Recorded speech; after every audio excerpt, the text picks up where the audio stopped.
ఇది రామ భక్త హనుమయ్య సన్నిధి కొలిచే భక్తులకెల్లా ఇదియే పెన్నిది ఓ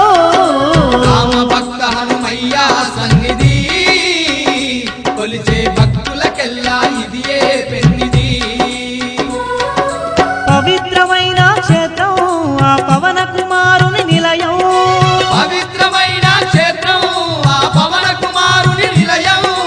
అవనిలో పుణ్యధామం శ్రీ ఆంజనేయుని ఆలయం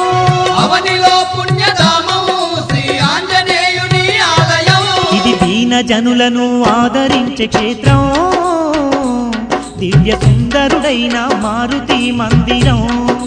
ఓ రామ భక్త హనుమయ్య సన్నిధి కొలిచే భక్తులకెల్లా ఇదియే పెన్నిది